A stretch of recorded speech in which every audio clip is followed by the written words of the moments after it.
వృషభ రాశి వారికి ఈ వారం బాగుందని చెప్పవచ్చు. ప్రతి విషయాన్ని ఆచితూచి ముందుకు వెళ్ళడం చెప్పదగినది. ఆరోగ్యపరమైన జాగ్రత్తలు కూడా తీసుకోవాలి. ఉద్యోగస్తులకు ఈ వారం బాగుంది. ప్రమోషన్స్ లేట్ అయ్యే అవకాశాలు గోచరిస్తున్నాయి. ఏ పని చేసినా కొంత నిదానంగా పనులు సాగుతాయి. కెరియర్ పరంగా ఒక దిగులు ఏర్పడుతుంది. అయితే ప్రతి విషయానికి ఆందోళన చెందాల్సిన అవసరం లేదు. అనుకున్న పని కొంత ఆలస్యమైన మంచి ఫలితాలు సంప్రాప్తిస్తాయి. షేర్ మార్కెట్లో ఇన్వెస్ట్ చేయడం మంచిది కాదు.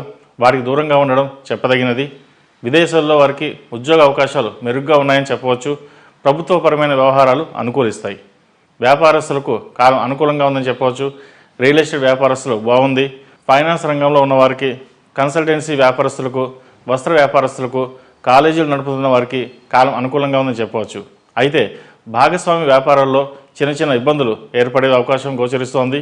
అన్ని విషయాలు సక్రమంగా చూసుకోవాల్సిన బాధ్యత మీ మీద ఉంటుంది. మీ మనోధైర్యమే మిమ్మల్ని కాపాడుతుంది. వ్యాపార విస్తరణకు ఈ వారం అనుకూలం అని చెప్పవచ్చు. ఏది ఏమైనా ఒక కార్యక్రమం తలబెడితే దాన్ని పూర్తి చేసేంత వరకు అవిశ్రాంతిగా శ్రమిస్తారు. విద్యార్థులకు ఈ వారం బాగుందని చెప్పవచ్చు.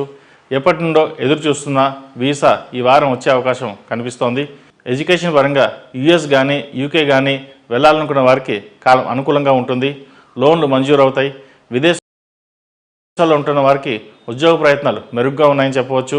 ఏది ఏమైనా మీ స్వయం కృషితో చేసే పనులు బాగుంటాయి.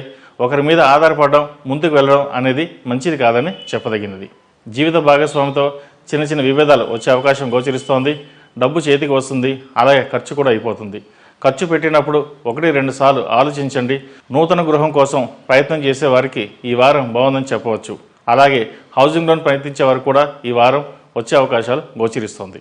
ఈ రాశి వారు సుబ్రహ్మణ్య అష్టకం పఠించడం, అలాగే సుబ్రహ్మణ్య పాశుపత కంకణం ధరించడం చెప్పదగినది.